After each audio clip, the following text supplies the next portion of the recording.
Okay. Uniform circular motion, magnitude of centripetal force.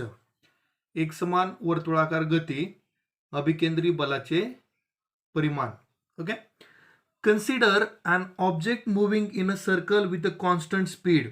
समजा एक वस्तू एकसमान वर्तुळाकार गतीने गतिमान आहे. We have seen earlier that such a motion is possible only when the object is constantly acted upon by a force directed towards the center of the circle. अशा प्रकारे गतिमान असलेल्या वस्तूवर केंद्राकडे निर्देशित अभिकेंद्रिकी बल प्रयुक्त होत असते हे आपण पाहिले. This force is called centripetal force. Okay. The mass if m is the mass of the object, v is its speed, and r is the radius of circle, then it can be shown that this force is equal to f is equal to m v square upon r. ठीक आहे. आणि या वस्तूचे वस्तुमान जर m ने सांगितले, तिची कक्षेची त्रिज्या r असेल व तिचा वेग किंवा चाल जी आहे ती v असेल, तर बलाचे परिमाण mv स्क्वेअर अपॉन r एवढे असते. हे आपण गणिती क्रियेद्वारे दाखवू शकतो. ठीक आहे. तर आपण सेंट्रिपिटल फोर्सचा फॉर्म्युला आधीच पाहिलाय. ओके. तर आता आपल्याला ते प्रूव्ह करायचं आहे. ठीक आहे. If a planet is revolving around the sun in a circular orbit in uniform circular motion, then the centripetal force acting on the planet towards the sun must be F is equal to mv square upon r, where m is the mass of planet, v is its speed, and r is its distance from the sun. तर आता विचार करा, आपण ग्रहाचा विचार करूया. जर एखादा ग्रह वर्तुळाकार कक्षेत सूर्याची परिक्रमा करत असेल व त्यावर सूर्याच्या दिशेने प्रयुक्त होणारे अभिकेंद्रिक बल म्हणजेच F is equal to mv square upon r असेल. आता याच्यामध्ये काय काय बघा, मग m जे आहे ते आहे मास ऑफ प्लॅनेट. ठीक आहे. किंवा v जो आहे तो त्या ग्रहाचा वेग असेल, चाल असेल, किंवा r जे आहे ते ग्रहाची वर्तुळाकार कक्षेमध्ये असणारी त्रिज्या किंवा सूर्यापासूनचं अंतर असणार आहे. ठीक आहे. The speed of planet can be express in terms off period of revolution T as follow. ठीक आहे. तर बघा, त्याची चाल आपण त्याचा आवर्तकाल म्हणजेच टी म्हणजे सूर्याभोवती एक परिक्रमा करण्याचा कालावधी व त्रिज्या वापरून काढू शकतो. ओके. तर बघा आता काय मग the distance traveled by the planet in one revolution is equal to perimeter of the orbit, that is 2 pi r. Okay.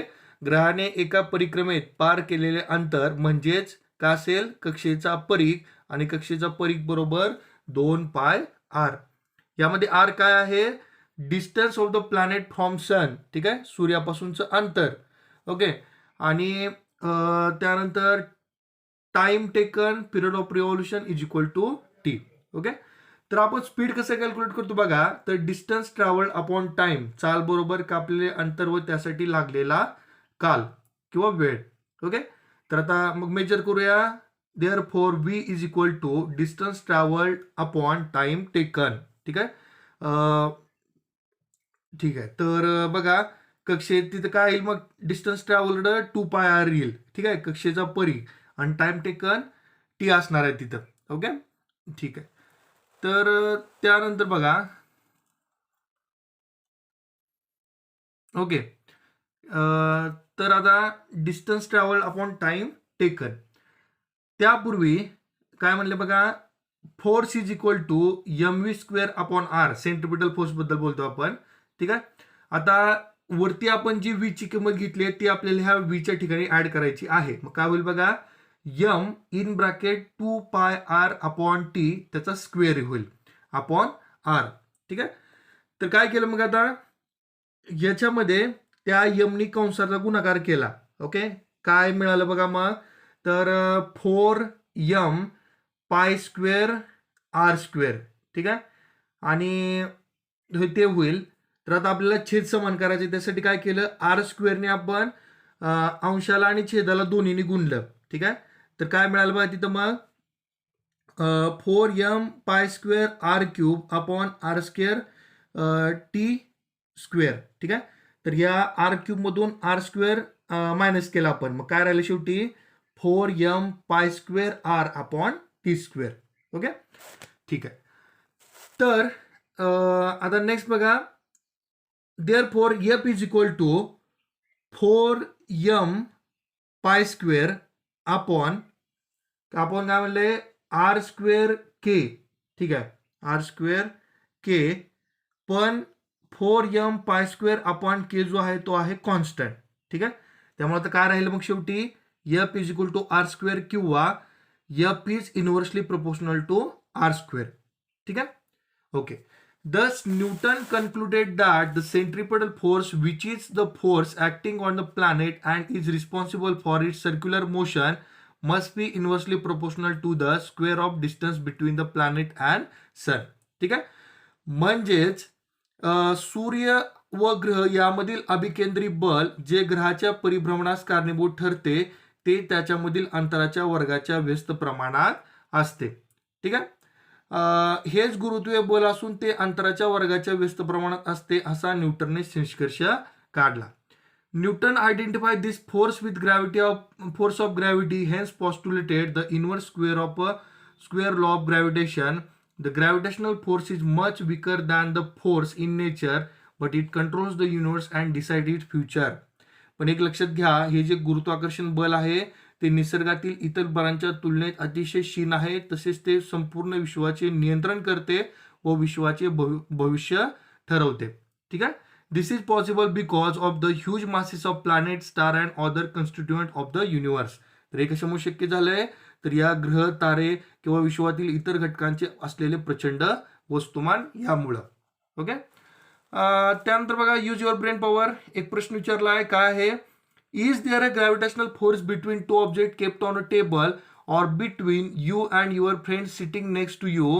Okay. तर बघा, टेबलावरील दोन वस्तूमध्ये किंवा तुमच्या व तुमच्या शेजारी बसलेल्या तुमच्या मित्रामध्ये गुरुत्वीय बल असेल काय? ओके. तर याचं उत्तर आहे हो, तिथं गुरुत्वीय बल असणार आहे. If yes, why don't the two move towards each other. आणि जर असेल तर तुम्ही दोघे एकमेकांकडे सरकले का जात नाहीत? तर आपण सांगतो की निसर्गातले वेगवेगळे फोर्स जे आहेत ते कंबाईनली ऍक्ट होत असतात, ठीक आहे. तुमच्या समोर किंवा तुमच्या दोन वस्तू ज्या टेबलावरती एकमेकावरती ठेवल्या आहेत तिथं असणार जे फोर्स ऑफ फ्रिक्शन ऍक्ट होतं, आणि हे जो पण फोर्स ऑफ फ्रिक्शन एखाद्या अनबॅलन्स फोर्सने कव्हर होत नाही किंवा त्याच्यापेक्षा दुसरं जास्त बल प्रयोग झाल्याशिवाय ती वस्तू एकमेकाच्या जागेवरून हलणार नाही. ओके. त्यानंतर दोन प्रॉब्लेम दिलेत बघा, उदाहरण काय दिलेत पुढं. मग पहिलं सॉल्व एक्झाम्पल घेऊया. Mahendra and Virat is sitting at a distance of 1 metre from each other. Their masses are 75 kg and 80 kg respectively. What is gravitational force between them. ठीक आहे. तर डिस्टन्स किती आहे 1 मीटर. पहिल्याचं मास 75, दुसऱ्याचं 80 kg. ग्रॅव्हिटेशनल काय आपल्याला कॉन्स्टंटची किंमत किती आहे 6.67 गुणिले 10⁻11 newton metre square per kg square. Formula काय मग आपला F is equal to G m1 m2 upon R square. ठीक आहे. किमती पुट करा. 6.67 गुणिले 10⁻11 ही कॉन्स्टंटची व्हॅल्यू झाली.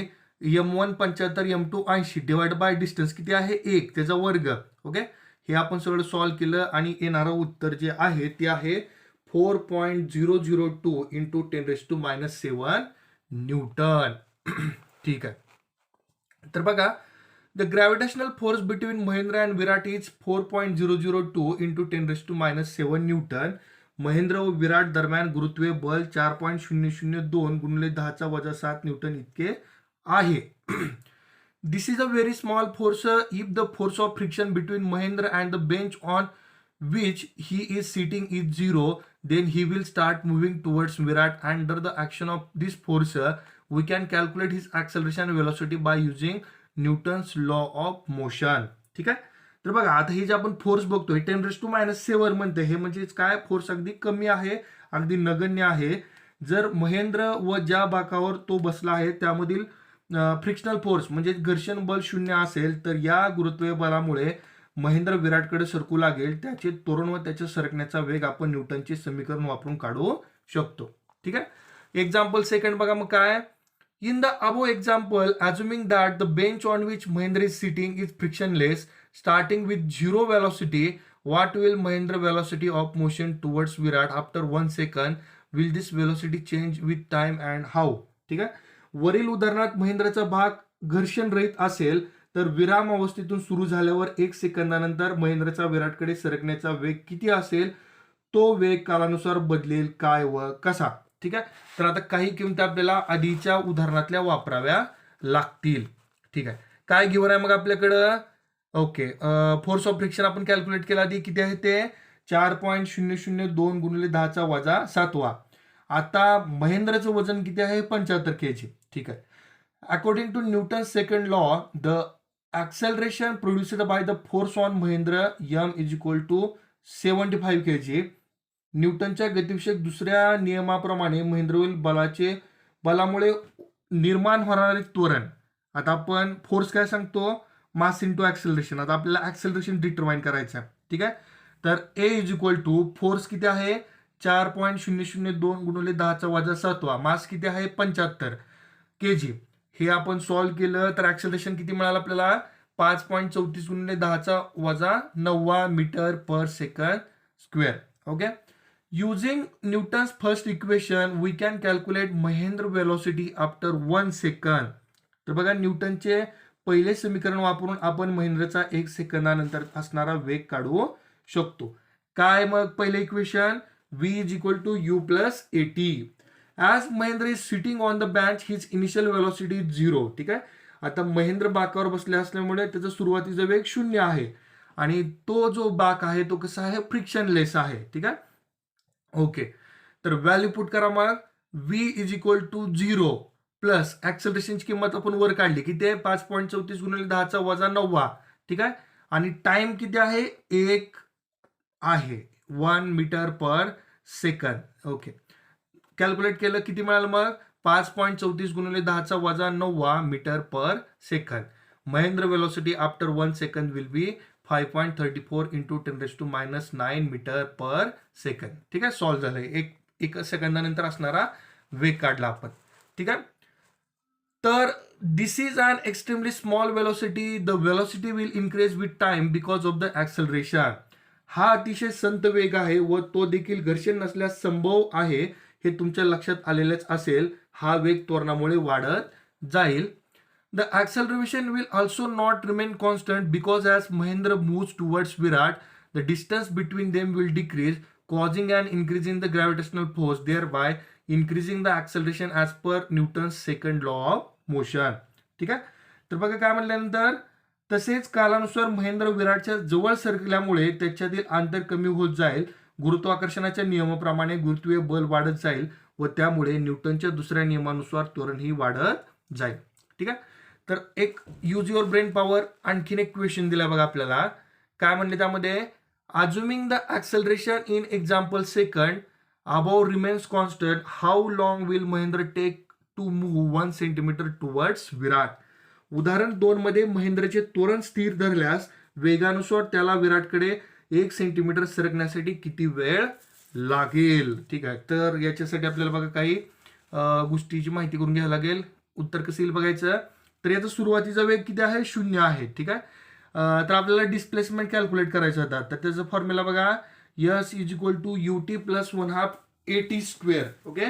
Yes is equal to okay किती आहे डिस्प्लेसमेंट, नाही सॉरी, तिथं u ची किंमत किती आहे आपण टाकू 0. ठीक आहे. 0 गुणिले t 0च होईल. त्यामुळे शेवटी काय राहिलं s is equal to 1/2 at square. आता आपल्याला टाइम डिटरमाइन करायचा आहे 1 सेंटीमीटर सरकण्यासाठी. त्यामुळे फॉर्म्युला रिअरेंज केला, T square is equal to 2s upon a. Square cancel करा तर काय मिळालं, t is equal to √2s upon a. ठीक आहे. आता बघा 2 इंटू डिस्प्लेसमेंट किती करायचं आहे 1 सेंटीमीटर. ओके. 1 इंटू 10⁻². आणि ऍक्सेलरेशन आधीच्या उदाहरणात किती आलं तर 5.34 गुणिले 10⁻9. ओके. पुन्हा अंडर रूट किती आलं 0.3745 इंटू 10⁻7. ओके. Second square. पुन्हा आपण फ्रॅक्शन ऍडजस्ट केला, √3.745 इंटू 10⁻6 आणि स्क्वेअर कॅन्सल केल्यानंतर आलेलं उत्तर आहे 1935 सेकंद. जे आपण सेकंदामध्ये जर ट्रान्सफर केलं तर आलं 32 मिनिट 15 सेकंद. ठीक आहे. ओके, तर लक्षात घ्या, वरील त्वरण जर आपण स्थिर धरले तर त्या वेगानुसार विराटकडे 1 सेंटीमीटर सरकण्यासाठी लागणारा वेळ 32 मिनिट 15 सेकंद असेल. ठीक आहे. ओके, तर आणखीन काय सांगितलं बघा मग पुढं. तर डू यू नो, तुम्हाला माहित आहे का बघा, you must be knowing about the high and low tides that occur regularly in the sea. समुद्रात नियमितपणे येणाऱ्या भरती व ओहोटीबद्दल तुम्हाला माहित असेल. This level of sea water at any given location along the sea shore increases and decreases twice a day at a regular interval. एका किनाऱ्यावरील समुद्राच्या पाण्याची पातळी दिवसातून नियमित कालावधीने 2 वेळा वाढते व कमी होते. High and low tides occur at different times at a different places. वेगवेगळ्या स्थानावर भरती ओहोटीची वेळ वेगवेगळी असते. The level of water in sea changes because of the gravitational force exerted by the moon. ठीक आहे. समुद्राच्या पाण्याची पातळी चंद्राच्या गुरुत्वीय आकर्षणामुळे बदलते. Water directly under the moon gets pulled towards the moon and the level of water there goes up causing high tide at that place. ठीक आहे. या बलामुळे काय होतं बघा, समुद्राच्या पाण्याची पातळी चंद्राच्या गुरुत्वाकर्षणामुळे बदलते, हे लक्षात आलं आपल्याला. या बलामुळे चंद्राच्या दिशेला असलेल्या पाण्यात फुगोटा तयार होतो, त्यामुळे त्या स्थानावर भरती येते. ठीक आहे. आणि at 2 places on the earth at 90 degree from the place of high tide, the level of water is minimum and low tides occur there as shown in figure 1.6. Okay. आणि आकृती 1.6 मध्ये दाखवल्याप्रमाणे 90° कोन असलेल्या पृथ्वीवरील स्थानावर पाण्याची पातळी कमी होते व तेथे ओहोटी येते. ठीक आहे. त्यानंतर थोडीशी माहिती मिळवायची बघा, काय आहे तर collect information about high and low tides from geographic book. Observe the timing of high and low tides at one place when you go for a picnic to be a beach. Take picture and hold an exhibition. भूगोल विषयाच्या पाठ्यपुस्तकातून भरती व ओहोटीविषयी माहिती मिळवा. सहलीला समुद्रकिनारी गेल्यावर एकाच ठिकाणची भरती ओहोटीचे निरीक्षण करा, छायाचित्रे काढा व त्याचे प्रदर्शन भरवा.